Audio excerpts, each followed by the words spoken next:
Hello again. Um, I'm going to do a second part for the double exposure lesson. So in the first lesson, we created this image here on the right. In this one, the next one, I'm going to show you how you can go a little bit further with it and create the image on the left over here. So you can see the difference is that in his face and on the right, on the left side of his face and the left side of his body, it's less transparent, so the area is more opaque. Where over here you can see through the whole lot. And also we've kind of cut away the body, and so the trees and the mountains make this kind of sharp edge over here, so you can see how it gives this kind of cutout effect. So I'll show you how to do that in Photoshop. So if we go back to our original that we were working on, what we can do is, if you select the layer with the image on it, not the background, not the landscape, sorry, and let's just right click that layer and we'll go to duplicate. It should be a duplicate button option here, there it is, and that's going to make a copy of that layer. Alright, now the next thing you want to do is you want to change the blend mode to normal. Now it's important that you follow these steps exactly as I do them so that it works properly. Okay, now that it's normal, it's no longer blending with its background. So this layer below it, because the blend mode was set to lighten, if I just hide that layer for a moment, you can see that it blends in with the background layer, which is of the landscape. But because I changed this one to normal, all right, there's no blend taking place. So what we're going to do is we need to now select the layer mask on the top layer that we just created, and we want to paint it all black, okay, so that it actually hides this top layer. So remember, when we're using layer masks, that black paint hides and white paint reveals. So you can use the bucket tool for this, and it'll just, if I click that, you can see now the background layer is shining through because I've actually masked out or hidden the entire top layer because it's all been painted black. Alright, and I'll show you why I do that now. But first of all, we want to load the selection here, the outline of the portrait. So if you hold Command and then click the layer mask down on the second layer, just below it, and then you'll see that our selection will come back around the edge of the portrait. So the next thing to do is go back to make sure the layer mask on the top is selected. Grab the paintbrush and let's use white paint because we're going to reveal some of this layer now. So you'll see, first of all, make sure that your opacity is set to 100%, and watch what happens if I paint over this. Alright, and it just reveals what's underneath, because remember we changed the blend mode to lighten, so now it's showing the full opacity of the portrait. Okay, I'm just going to undo that, and you'll notice on the layer mask over there that it's created this white spot in the mask. Okay, so I'll go back.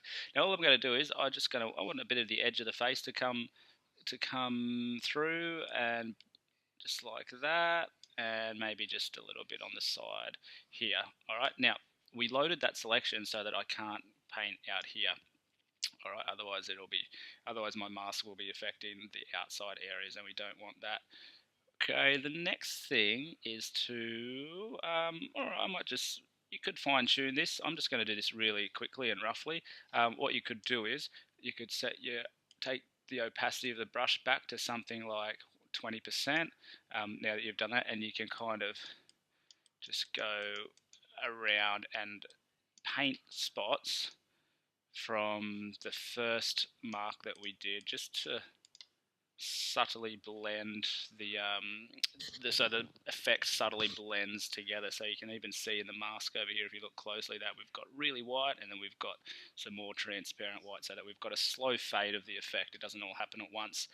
Okay, alright, I'm not going to spend any more time on that, but what I'll do is, the next thing we'll do, let's go Command D, hold Command press D to deselect, and now what we're going to do is we're going to in this image here, you can see there's some mountains coming along here, and then there's this nice tree line. Okay, so I think that would make a nice cut if I was to wipe all the background out in that part of his head, and that would look kind of cool. So let's go back to our original layer with the background on it, because that's the part that we want to start working on and cutting out. Click the mask, and we need to go back to black paint, because black paint is going to hide. Now, I just make sure you put your opacity of your brush back up to 100%. And for this, I'm going to choose a hard brush, and the left and right bracket keys just above return or enter will start to change the size of your brush. Now, I'm going to go really quickly, and you can zoom right in and get as much detail as possible in here. You can make your brush really small and go in these little gaps and crevices and things like that. Now you notice I've got this line happening here, so that's from the top layer. So all you need to do is just flick back to the very top layer mask and make sure black paint is selected, and we just rub that out just like that. Okay, and let's go back to our bottom mask. All right, now I'm going to go very quickly. Okay, and then you can you can see the effect taking place. So you zoom in and zoom out with Command minus and Command plus. Again, go back to the top layer and rub this part out. Back to your bottom layer mask. And now that we come to this area, the thing that you can do here, because these trees have these kind of jagged edges, if you go into your brushes, and you should be able to find a brush if you scroll down. I think I was using brush 70 or 75. Where is it? Let's just use one of these ones with their kind of jagged type of edge. Maybe I'll just try 36. Okay, and I'll make the size a bit bigger. Okay, so what this will do is I'm just going to make the size quite big so that we can take a bit of, just be careful, the main areas out. Let's go back up here and take this part out as well, and back down here. All right, now what you can do is you can use this. I'm just going to keep the opacity at 100%. You can muck around with the opacity, and let's just kind of click in.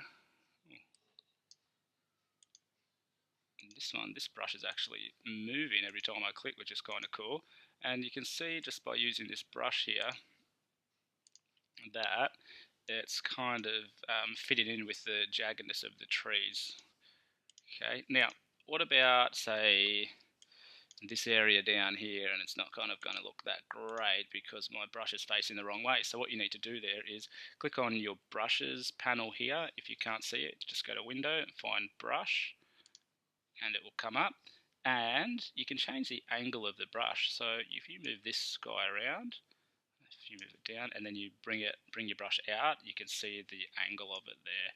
I want it kind of facing down, so, and on a bit of an angle, just to do this kind of area here. Once you're happy with it, you can close that, and you can kind of just brush around here. Now I'm doing a really rough job, but yeah, okay, so I might come down here again and just rubbing all this area out down here.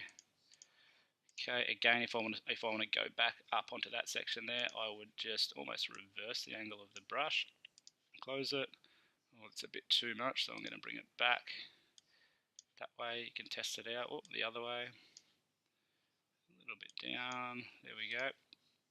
Okay, and then you can now do that bit. And like I said, you can muck around with the opacity if you think the effect is a bit too strong.